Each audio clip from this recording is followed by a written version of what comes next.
皆さん、また来てくださってありがとうございます。こちらはマンハッタン、ニューヨーク、日曜日の午後です。ということでね、今日は雨が降っています。今日はね、まとめじゃなくって、今日の動画は、ひょっとして日本では見ることがあんまりできないのかなと思ってあげてみたいと思います。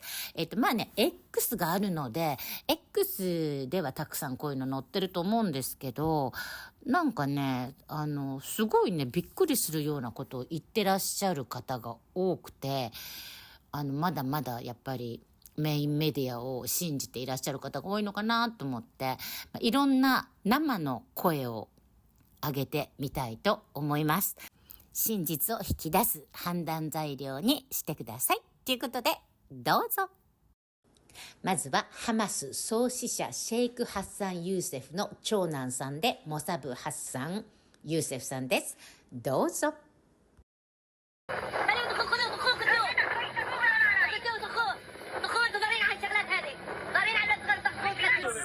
It's a death cult. This guy wants his own child to get hurt so he can make a political statement on Instagram. They have been doing it for so long. Sacrificing children is part of that cult. The people on the internet react to this and say that the Palestinians are living in an open-air prison and they have no choice but to sacrifice their children in order to fight for freedom. Nothing can justify hurting a child. Every cause, no matter what it is, must be dropped when it comes to children. Children are the most sacred thing in life. Anybody who justify sacrificing children for the cause of Palestine are criminals. This is their strategy. We must understand. This is what Hamas does. Now we have the problem with the pro-Palestine who are actually giving Hamas cover. They are participants in the crime. In fact, since October 7, I personally don't differentiate between Hamas and what's so-called Palestinians. Because actually there is no Palestinians. There are tribes. There is the tribe of Hamas and there is the tribe of the Islamic Jihad. And each one has different interests and all of them are conflicted. If they did not have Israel as the common enemy, they would kill each other. This is the reality of what's so-called Palestine. You don't know what Palestine is. Actually, in fact, the keffiyeh that you are wearing, this is just a statement to show that you really lack the authenticity to represent the case. And what's so-called the cause, this is a human problem. So you just... The cause must die. I think enough is enough.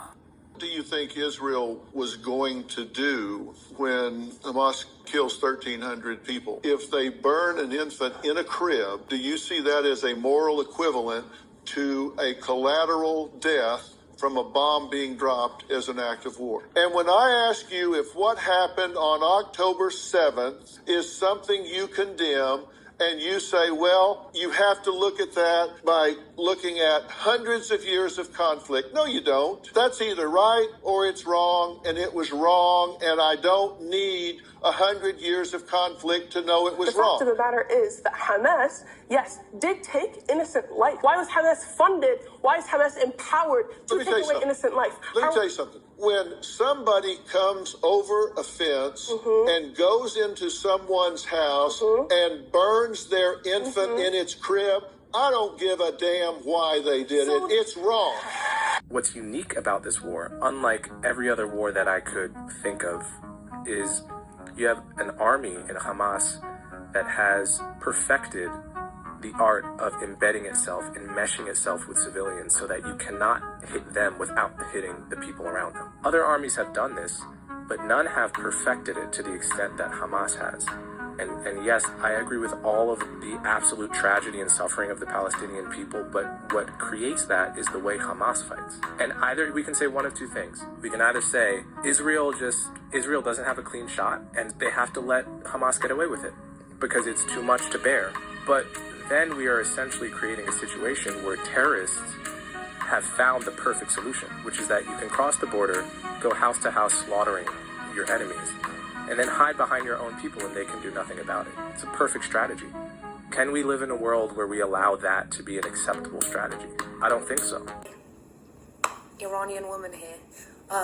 It's become very apparent that you haven't been listening to anything that we've had to say for the past 2 years. But all of a sudden, Everyone's graduated from Instagram School of Law to say that this is a violation of international law and Iran has the right to defend itself. First of all, you're not talking about Iran, you're talking about the Islamic Republic. What the Islamic Republic does is not a reflection of the Iranian people. We've been clear about what we want, which is peace.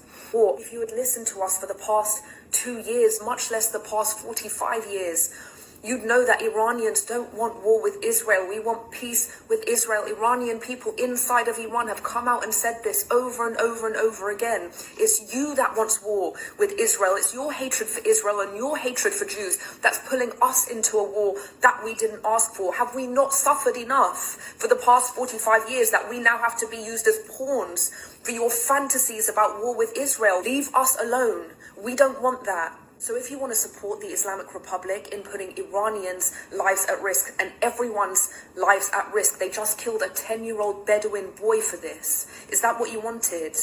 Then just come out and say that with your whole chest. Say you support the Islamic Republic in their continued aggressions that put everybody's lives at risk. But don't say Iran. For 2 years we asked you to come out and say free Iran, and now you want to speak up to put our lives at risk and say go to war, Iran. You are no friend to the Iranian people for that.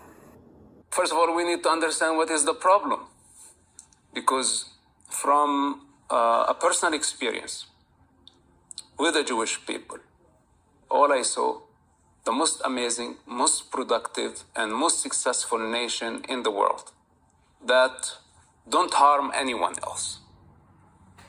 So why the Muslim people hate the Jewish people? They don't have a reason except the ideological reason. And that is, in some Islamic texts, they say that Muhammad had a problem with the Jews and Muhammad is their prophet, so they follow his footsteps. But in reality, Muhammad did not write a word that says anything against the Jewish people. You can say hatred as one motive, but it's not only hatred. It's human delusion, it's envy. But whenever they are called out on it, they can't answer or they get triggered. The good news is, when presented with facts, most normal people can change their minds. Remember this? We're doing a quick petition to help Hamas free Palestine. You're all in? All right. Oh yeah, you're in? Easily. I just have to read terms and conditions just so you know what you're signing. Okay. By supporting Hamas freeing Palestine, you agree to the following. You agree that every Jew, Christian, and non-Muslim in the world must be slaughtered. I don't know about that one. You endorse making homosexuality punishable by jail or death. Oh, no, I don't. You don't agree with that?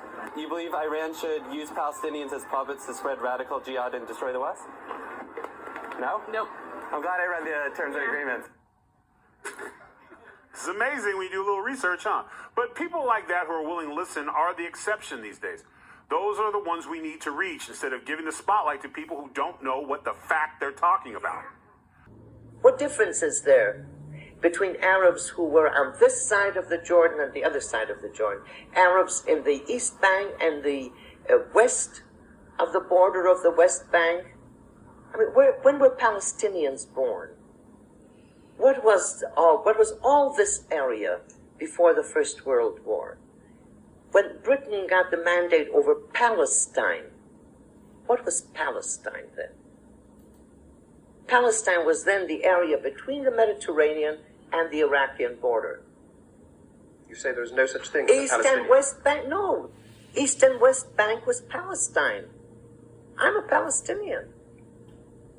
From 21 until 48, I carried a Palestinian passport.